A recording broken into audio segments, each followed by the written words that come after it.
नमस्कार। अपना उत्तराखंड के इस वक्त के बुलेटिन के साथ हाजिर हूं मैं अनुपम मिश्रा। प्रदेश की हर छोटी बड़ी खबरों को लेकर के सबसे पहले बात करते हैं भाजपा के महामंथन की। उत्तराखंड भाजपा की आज होने वाली कोर ग्रुप और विधानमंडल दल की बैठक खासी अहम होने जा रही है। बैठक में निकाय चुनाव के साथ ही सरकार के 10 महीनों के काम पर भी बातचीत होगी। खास बात यह है कि बैठक के दौरान पार्टी के अंदर का असंतोष भी सामने आ सकता है। दरअसल सरकार के 10 महीनों के कार्यकाल में 2 मंत्री पदों समेत दायित्वों का बंटवारा भी नहीं किया गया है, जिससे पार्टी के अंदर सरकार के खिलाफ विरोध पनप रहा है। यही नहीं, कैबिनेट में क्षेत्रीय संतुलन पर भी बातचीत हो सकती है। चुनाव से पहले भाजपा में आए अधिकतर नेताओं को मंत्री पद दिया जाना भी पार्टी के कई पुराने नेताओं को अखर रहा है। बैठक में सीएम त्रिवेंद्र सिंह रावत, प्रदेश अध्यक्ष जय भट्ट शामिल होंगे, जबकि बीजेपी के उत्तराखंड प्रभारी श्याम जाजू शामिल नहीं हो पाएंगे। बताया जा रहा है कि वो दिल्ली में स्टेट एग्जीक्यूटिव मीटिंग के चलते नहीं आ पाएंगे। एक अच्छा कार्यक्रम हमारा है। इसके अलावा नगर पालिकाओं के बारे में भी कुछ बातें हो सकती हैं। हाँ, चुनाव के बारे में भी कुछ बातें हो सकती हैं। कई बातें अन्य जो विषय तात्कालिक उठेंगे, कोर ग्रुप के सदस्य जो पूछेंगे, उनके बारे में भी वहाँ पर। हाँ, विधानमंडल दल में भी यही रहने वाला है। 1 बजे से हमारे कोर ग्रुप की बैठक प्रारंभ हो जाएगी। 1 बजे से भोजन होगा तो 2 बजे से प्रारंभ होगी और 1 आध घंटे चलने के बाद 3 बजे से हम विधानमंडल दल की बैठक करेंगे। और बातचीत करने के लिए देहरादून से हमारे संवाददाता किशोर रावत हमारे साथ सीधे जुड़ रहे हैं। किशोर, बैठक है, मंथन भी होना है और सबको संतुष्ट भी करना है। कौन सी रणनीति है, कौन कौन से मुद्दे हैं, क्या कुछ खास रहने वाला है?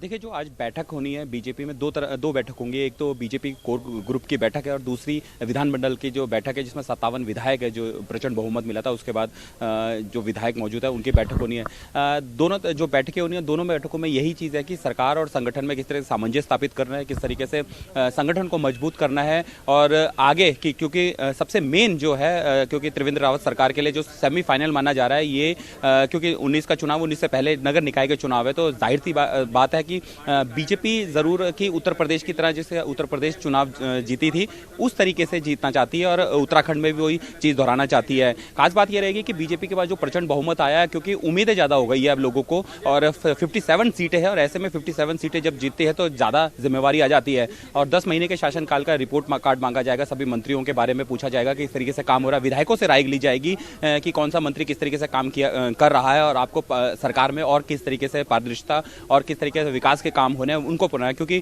57 सीटें कम नहीं होती और 3/4 से ज्यादा बहुमत है, तो ऐसे में अब जरूर है कि जनता की उम्मीदें हैं। दूसरी बात यह है कि आजीवन सहयोग निधि, जिस तरीके से 25 दिसंबर यानी 2017 से जो इन्होंने एक मुहिम छेड़ रखी कि हर पार्टी को दान दे, कोई भी दान दे लेकिन चेक और इसके माध्यम से दान दे, उसके कार्यक्रम में रूपरेखा जाएगी।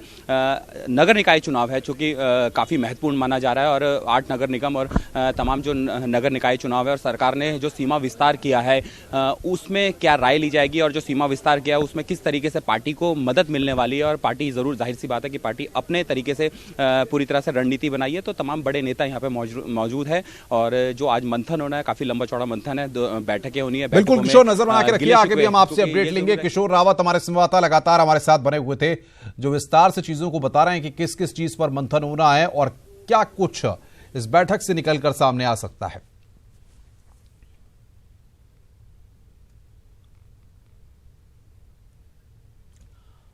आगे बढ़ते हैं। बड़ी खबर इस वक्त आगरा से आ रही है, जहां पर इजराइल के पीएम बेंजामिन नेतन्याहू ताज का दीदार कर रहे हैं। तस्वीर आपको टेलीविजन स्क्रीन पर सबसे पहले ईटीवी उत्तर प्रदेश उत्तराखंड इस तस्वीर को आपको दिखा रहा है। नेतन्याहू के साथ उनकी पत्नी सारा भी ताज का दीदार कर रही हैं। आप इस तस्वीर में देख सकते हैं, ईटीवी आपको सबसे पहले वो तस्वीर दिखा रहा है। ताज की खूबसूरती को नेतन्याहू देख रहे हैं पत्नी सारा के साथ, और ये तस्वीर ईटीवी अपने दर्शकों तक सबसे पहले पहुंचा रहा है। एक्सक्लूसिव तस्वीर है जो ईटीवी के पास है, जो इस वक्त हम आपकी टेलीविजन स्क्रीन पर आपको दिखा रहे हैं। पत्नी सारा के साथ ताज का दीदार कर रहे हैं नेतन्याहू, और ये तस्वीर, एक्सक्लूसिव तस्वीर आपकी टेलीविजन स्क्रीन पर। एक्सक्लूसिव तस्वीर इस वक्त आप देख रहे हैं। ताज नगरी में नेतन्याहू मौजूद हैं पत्नी सारा के साथ। ताज का दीदार वहां पर नेतन्याहू कर रहे हैं, पत्नी सारा के साथ ताज का दीदार कर रहे हैं। और ये तस्वीर इस वक्त हम आपकी टेलीविजन स्क्रीन पर दिखा रहे हैं ताजमहल के अंदर की ये तस्वीर, जहां पर नेतन्याहू पत्नी सारा के साथ मौजूद हैं। ताज नगरी में पत्नी सारा के साथ नेतन्याहू पहुंचे हुए हैं और वहां पर वो ताजमहल का दीदार कर रहे हैं। और ये एक्सक्लूसिव तस्वीर आपकी टेलीविजन स्क्रीन पर ताज की खूबसूरती को नेतन्याहू देख रहे हैं। ये एक्सक्लूसिव तस्वीर है जिसे ईटीवी अपने दर्शकों तक सबसे पहले पहुंचा रहा है। सबसे पहले हम इस तस्वीर को दिखा रहे हैं, एक्सक्लूसिव तस्वीर।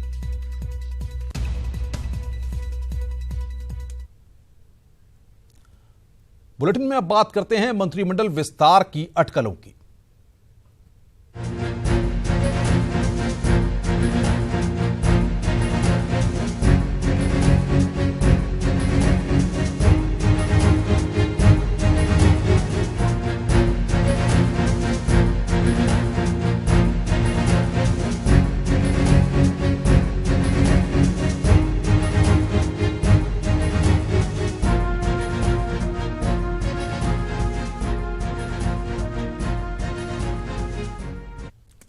उत्तराखंड में डबल इंजन की सरकार बनने के बाद कैबिनेट विस्तार नहीं हुआ है। नया साल आते ही एक बार फिर मंत्रिमंडल में फेरबदल की अटकलें काफी तेज हो गई हैं। कई नेता दायित्व की आस लगाए हैं तो अब विधायक भी दबी जुबान ही सही बोलने लगे हैं कि जल्दी होना चाहिए कैबिनेट विस्तार। शुरू हुई कैबिनेट विस्तार की अटकलें। त्रिवेंद्र कैबिनेट में खाली 2 पद, लेकिन दावेदार 48। किसकी उम्मीदें चढ़ेंगी परवान? कौन करेगा लंबा इंतजार? जी हां, 18 मार्च 2017 को त्रिवेंद्र सिंह रावत ने उत्तराखंड में मुख्यमंत्री पद की शपथ ली, तो 7 कैबिनेट और 2 स्वतंत्र प्रभार वाले राज्य मंत्रियों को भी पद और गोपनीयता की शपथ दिलाई गई। लेकिन लगभग 10 महीने बाद भी उत्तराखंड सरकार में कैबिनेट के 2 पद खाली हैं। पड़ोसी राज्य हिमाचल में नई सरकार बनते ही सभी मंत्री पद भर दिए गए हैं, तो अब उत्तराखंड की त्रिवेंद्र सरकार पर दबाव बढ़ गया है। इसमें विलंब हुआ है, ये कुछ ऐसे कारण रहे होंगे, क्योंकि ये मुख्यमंत्री जी की चिंता भी है। मुख्यमंत्री जी ने कहा भी है कि हम जल्दी करेंगे, तो मुझे लगता है कि जल्दी इसका जो है गठन हो जाएगा। देखिए, उत्तराखंड में देवतुल्य लोग रहते हैं, उनके अंदर सहनशीलता बहुत अधिक है, इसलिए पार्टी जैसा चाहती है करती है, हम लोग उनके साथ खड़े रहते हैं। पिछले कई हफ्तों से दायित्व बंटवारे की चर्चाएं देहरादून से लेकर दिल्ली तक आम हैं, लेकिन खुद मुख्यमंत्री का क्या कहना है ये भी सुन लीजिए। फोटो उसका पत्रकार का सबका दायित्व है। उत्तराखंड में राजनीतिक रस्साकशी कोई नई बात नहीं है। विधायक हो या फिर मंत्री या फिर कोई बड़ा नेता, हर किसी की कुंडली के सितारे दिल्ली दरबार से ही तय होते हैं। अब मंत्रिमंडल विस्तार की अटकलें और दायित्व बंटवारे पर अंतिम मुहर भी दिल्ली दरबार में ही लगेगी। बहरहाल चर्चाओं का बाजार गर्म है और राजनीति भी शायद इसी का नाम है। Mukesh Kumar, ETV news, Dehradun. रुड़की के गंग नहर कोतवाली क्षेत्र में आज सुबह घने कोहरे के चलते कार हादसे का शिकार हो गई, जिसमें ड्राइवर और एक बुजुर्ग महिला सवार थी। पुलिस के मुताबिक महिला ने उपचार के दौरान दम तोड़ दिया। जानकारी के मुताबिक अकबरपुर निवासी युवक अपनी मां लेकर कार से रुड़की जा रहा था, तभी रास्ते में गंग नहर के पास कोहरे के चलते कार हादसे का शिकार हो गई। मौके पर पहुंची पुलिस और ग्रामीणों ने बमुश्किल कार सवार लोगों को बाहर निकाला, जिसमें महिला की हालत गंभीर देखते हुए उसे पास के अस्पताल में उपचार के लिए भर्ती करवाया गया, जहां उसकी मौत हो गई। खबर देहरादून से है, जहां नथुवाला में एक घर में अजगर घुस गया, जिससे मोहल्ले में हड़कंप मच गया। लोगों की सूचना पर वन विभाग की स्नेक स्क्वाड मौके पर पहुंच गई। मोहल्ले में हड़कंप मच गया। आपको बता दें कि सूचना पर वन विभाग की टीम भी मौके पर पहुंची। घर में अजगर घुस गया, जिसके बाद हड़कंप मच गया। ये तस्वीर आपको दिखा रहे हैं इस वक्त हम। मोहल्ले में अजगर को देखने के बाद वहां पर हड़कंप मच गया। वन विभाग की टीम भी मौके पर पहुंची। हर व्यक्ति का सपना घर हो अपना, इस संकल्प के साथ सरकार राज्य सहकारी बैंक के जरिए लोगों को सस्ते दरों में होम लोन देने की बात कर रही है, लेकिन राज्य सहकारी बैंक अन्य बैंकों के मुकाबले 10 से 12.5% ब्याज दरों पर होम लोन दे रहा है। ये दर सरकारी और गैर सरकारी बैंकों की दरों से कुछ ज्यादा ही है। अब तक राज्य सहकारी बैंक 5000 से ज्यादा लोगों को 11 करोड़ तक का होम लोन दे चुका है। अंतर्राष्ट्रीय बाजार में कच्चे तेल की कीमतें बढ़ने से डीजल के दाम बढ़ गए हैं। डीजल के दाम 3 साल बाद $70 प्रति बैरल तक पहुंच गए हैं और अब डीजल 62 रुपये 66 पैसे जबकि पेट्रोल 73 रुपये 69 पैसे प्रति लीटर हो गया है। डीजल के दाम बढ़ने से जनता भी काफी परेशान नजर आ रही है। अंतर्राष्ट्रीय बाजार में एक बार फिर डीजल के दाम ऊंचाई तोड़ रिकॉर्ड तक पहुंच गए हैं। लोग बढ़े हुए दामों को लेकर क्या कह रहे हैं, पहले उनसे जान लेते हैं। आपसे जानना चाहेंगे कि जो डीजल के दाम बढ़े हैं इसको आप किस रूप में देखते हैं? डीजल के बढ़ते हुए दामों से जो है रोज़मर्रा की ज़िंदगी पे बहुत असर पड़ा हुआ है। हो गया क्योंकि हम लोग भी अब छोटे बजट वाले आदमी हैं तो हम लोग भी बड़ी प्रॉब्लम हो जाती है। अब ये समझ में आता कि गवर्नमेंट हमारी कर क्या रही है, ये भी नहीं हम लोग समझ पा रहे हैं। डीजल के दाम आसमान छू रहे हैं और रिकॉर्ड तोड़ ऊंचाई तक पहुंच रहे हैं। इनको कम करने की ज़रूरत है क्योंकि जब डीजल के और पेट्रोल के दाम में इजाफा होता है तो निश्चित तौर पर तमाम जो खाद्य वस्तुएं हैं उस पर भी इसका फर्क पड़ता है। अब उम्मीद और मांग ये की जा रही है कि प्रदेश की सरकार वैट कम कर डीजल और पेट्रोल के दाम से जरूर जनता को राहत दिलाएगी। अपने से कैमरामैन आशीष तिवारी के साथ सोनू सिंह, ETV न्यूज़। खबर उत्तर प्रदेश के अमेठी से इस वक्त आ रही है जहां पर कांग्रेस अध्यक्ष को किसानों का विरोध झेलना पड़ा है। राहुल गांधी के विरोध में किसान उतर आए हैं। सैकड़ों की संख्या में लामबंद हुए हैं किसान। विकास को लेकर किसान काफी नाराज हैं। रूट बदले जाने से राहुल गांधी नाराज हुए हैं। काफिला छोड़कर गौरीगंज के लिए पैदल रवाना हुए राहुल। बड़ी खबर इस वक्त आ रही है, कांग्रेस अध्यक्ष बनने के बाद पहली बार अमेठी आए हैं राहुल, दौरे कर रहे हैं वहां पर। रूट बदले जाने से राहुल काफी नाराज वहां पर हुए हैं। हम आपको तस्वीरें दिखा रहे हैं, 2 तस्वीरें। पहली तस्वीर आप देख सकते हैं राहुल के दौरे की तस्वीर और दूसरी तस्वीर उन किसानों की है जो कि वहां पर विरोध प्रदर्शन कर रहे हैं। हाथों में तख्तियां लेकर अपनी बात राहुल गांधी तक पहुंचाना चाहते हैं। और बातचीत करने के लिए केएन पांडे हमारे साथ जुड़े हुए हैं। केएन, क्या कुछ वहां पर हुआ है? रूट चेंज हुआ है, राहुल गांधी नाराज हुए हैं, क्या वजह है? मैं बताना चाहूंगा कि राहुल गांधी को मुसाफिर खाना से गौरीगंज के लिए आना था, लेकिन जब प्रशासन को पता लगा कि किसान लोग इनका विरोध कर रहे हैं तो प्रशासन ने इनका रोड जो है वो डाइवर्ट कर दिया। उनको जामा जगदीश रोड से होते हुए बाहर गौरीगंज बाहर निकाल दिया। इसका पता लगते ही राहुल डाइवर्ट किया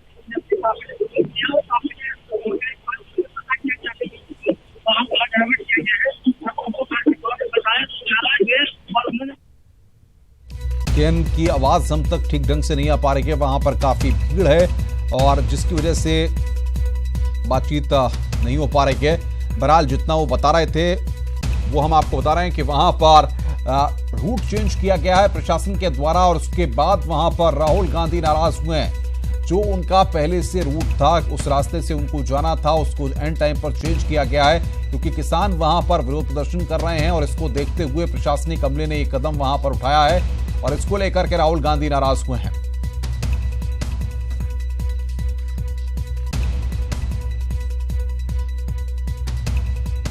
अमेठी से ये बड़ी खबर इस वक्त की, राहुल गांधी नाराज हुए हैं। रूट चेंज किया है प्रशासन ने वहां पर। विकास को लेकर किसान वहां पर नाराज हैं।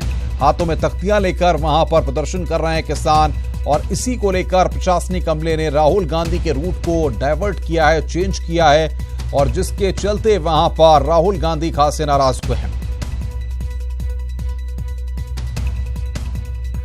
इस वक्त की सबसे अहम और बड़ी खबर अमेठी से जिस पर हमारी नजर लगातार बनी हुई है। जो भी अपडेट हमारे पास आ रहा है उसको हम दर्शकों तक सबसे पहले पहुंचा रहे हैं।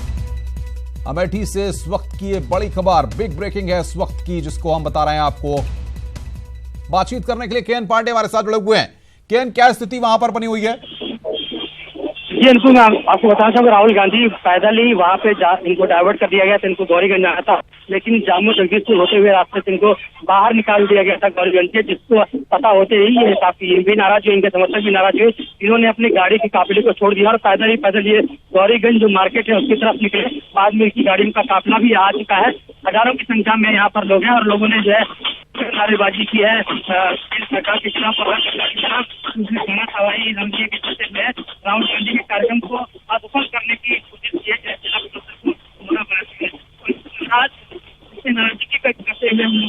केएन, ये बताइए किसान जहां पर प्रदर्शन कर रहे हैं, हाथों में तख्तियां लेकर महिला पुरुष जहां पर बैठे हुए हैं, क्या राहुल गांधी वहां पर भी जाएंगे या फिर जिस रास्ते पर वो पैदल चल रहे हैं वहां पर आगे ही किसान प्रदर्शन कर रहे हैं? माना जा रहा है कि जिस रास्ते पे वो आगे बढ़ रहे हैं राहुल गांधी, उसी के आगे किसान वहां पर थे। हालांकि ये भी पता लगा है कि जो किसान वहां पर प्रदर्शन कर रहे थे उनको बल प्रयोग करके वहां से हटा दिया गया है। और अब राहुल गांधी का काफिला जो है, मैं आपको बताना चाहूंगा कि गौरीगंज मार्केट में अंदर पहुंच चुका है। अब वो काफिला वापस जो है जगदीशपुर के लिए डाइवर्ट हो रहा है, जैसा कि सामने मुझे दिखाई पड़ रहा है। राहुल गांधी का जो मकसद था वो ये था कि जिला प्रशासन ने जो उनको दरकिनार करते हुए उनके पूरे प्रोग्राम को असफल करने की कोशिश की थी, उसे उन्होंने अपने लिहाज से सफल कर लिया है। उन्होंने जो है पूरे काफिले को पैदल लेकर के वो अंदर आए। अब वो वापस जो है जगदीशपुर की तरफ उनका काफिला रवाना हो रहा था। जो राहुल गांधी का मकसद था, उस मकसद को पूरा करने में कामयाब नजर बना के रखिए। आगे भी हम आपसे अपडेट लेते रहेंगे। केएन पांडे हमारे संवाददाता सबसे पहले हमें जानकारी दे रहे हैं कि वहां पर राहुल गांधी पैदल रवाना हो गए थे। राहुल गांधी वहां पर नाराज हुए थे। और अमेठी से इस वक्त की सबसे अहम और बड़ी खबर, जिसको ईटीवी अपने दर्शकों तक सबसे पहले पहुंचा रहा है।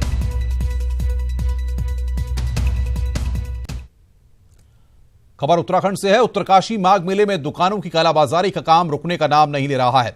हालात ये हैं कि ट्रक में सामान लेकर माघ मेले में पहुंचे दुकानदार दुकानों के रेट सुनकर वापस लौटने को मजबूर हो रहे हैं। जिला पंचायत ने जिस ठेकेदार के नाम दुकानों के टेंडर निकाले हैं, वो मनमर्जी से 2 से 2.5 गुना दाम पर दुकानें बेचने में लगा हुआ है। जिला पंचायत के ठेकेदार द्वारा 15 से 20 हजार रुपए में दुकान और 5 हजार रुपए में फल लगाने के रेट तय किए गए थे, लेकिन अब दुकान की कीमत 35 से 40 हजार रुपए बताई गई है। हालांकि जिला पंचायत अध्यक्ष जसुदा राणा ने बताया था कि दुकानों की कीमत 14 हजार रुपए और फल की कीमत 3 हजार निर्धारित की गई है। इससे अधिक दर वसूले जाने पर जिला पंचायत से शिकायत की जा सकती है। कोई कम बोल ही नहीं रहा। और फड़ का कितना होता है? अब फड़ के 10,000 से 15,000 से कम कोई बोल नहीं रहा। कोई बोला 1 महीने से पहले यहाँ बुकिंग है। ये हो रही है 35 से 40 की, उसके बाद बोली लगाई जा रही है भाई 1 लाख देगा, अच्छा नहीं देगा 90 देगा नहीं देगा 80 देगा नहीं देगा 75, इससे कम नहीं है। ये बोली का सिस्टम हमें बिल्कुल पसंद नहीं है। ज्यादा महंगी नहीं बिक रही है। मैंने स्वयं उसका निरीक्षण सुबह से किया है। 14,000 प्लस GST एक दुकान का उसमें रखा गया है। और मैंने सभी व्यापारियों को ये विश्वास दिलाएगा कि इससे ज्यादा पैसा आपसे कोई लेता है तो निश्चित तौर पर आप इसकी शिकायत मेरे से कर सकते हैं। मेला है या उगाही का अड्डा, सोचना होगा। बेरोजगार युवाओं के लिए उत्तराखंड अधीनस्थ सेवा चयन आयोग जल्द ही बंपर वैकेंसी लेकर आ रहा है। विभिन्न विभागों में तकरीबन 800 पदों के लिए आयोग विज्ञप्ति निकालने जा रहा है, जिसमें ग्राम विकास अधिकारी और ग्राम पंचायत विकास अधिकारी के 368 पदों को भरने की तैयारी है। वहीं 126 पद, जिसमें ITI इंस्ट्रक्टर और अनुदेशकों के तकनीकी शिक्षा पास कर चुके अभ्यर्थियों को मौका मिलेगा। इसके अलावा 100 से ज्यादा पद सामान्य ग्रेजुएशन पास कर चुके अभ्यर्थियों के लिए भी रहेंगे। कहा जा रहा है कि मार्च तक परीक्षा भी करवा दी जाएगी, जिसके लिए रफ डाटा तैयार किया जा रहा है। इसके लिए हम लोग विज्ञापन बनवा रहे हैं, जिनके लिए आजकल ऑनलाइन विज्ञापन बन रहे हैं, क्योंकि सारे आवेदन पत्र पूर्णतया ऑनलाइन भरे जाते हैं। तो चूंकि वो सॉफ्टवेयर के माध्यम से बन रहे हैं, तो उसमें कुछ समय लगने की संभावना है। और लगभग 7 विज्ञापन बनने की प्रक्रिया में है और 5 विज्ञापन अभी लिखित में जो हार्ड कॉपी बन रही है वो उस प्रक्रिया में है। तो विज्ञापन एक बार तैयार हो जाएंगे तो उसके बाद ये अखबारों में भी विज्ञप्ति के लिए उपलब्ध रहेंगे।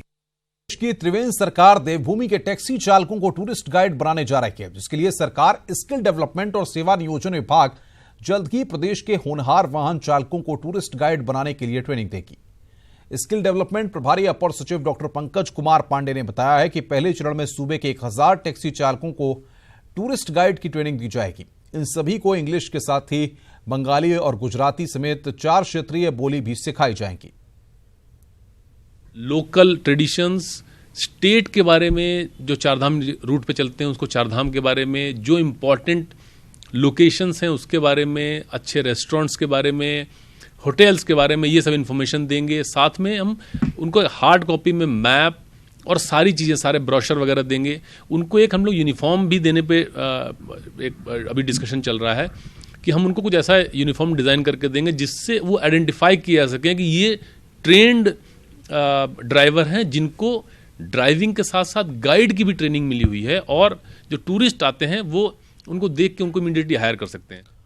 आगे बढ़ते हैं। उत्तराखंड के पर्वतीय जिलों में पेयजल संकट को दूर करने के लिए प्रदेश सरकार इन छोटी छोटी झीलों का निर्माण करवा रही है, ताकि बारिश का पानी का संरक्षण इन झीलों में किया जा सके। सोमवार को यमकेश्वर विधानसभा के दौरे पर आए सीएम त्रिवेंद्र सिंह रावत ने कहा है कि पर्वतीय क्षेत्रों में छोटी छोटी झीलों के निर्माण से सरकार बारिश का जल का संरक्षण करना चाहती है, ताकि इस जल को पेयजल के कामों में लाया जा सके। इस बार लगभग 150-200 करोड़ रुपया केवल झीलों के निर्माण के लिए हम लोगों ने दिया है। और धीरे धीरे हम ये चाहते हैं कि जो पानी हमारा वर्षा जल है उसका अभी हम 0.4% केवल इस्तेमाल कर रहे हैं, और बाकी पानी बारिश से होता है, नदी नालों में जाता है, नदियों में जाता है और समुद्र में चला जाता है। और इसलिए हम लोग इसको लेकर के जल नीति भी बनाएंगे कि हमारी आखिर जो भविष्य की आवश्यकताएं हैं वो कैसे पूरी हों, जल संचय करके, और हम जल की जो हमारी आवश्यकता है उसकी पूर्ति। इस बुलेटिन में फिलहाल इतना ही। हमारी खबरों को विस्तार से जानने के लिए news18uk.com पर आप लॉगिन करना न भूलें। नमस्कार।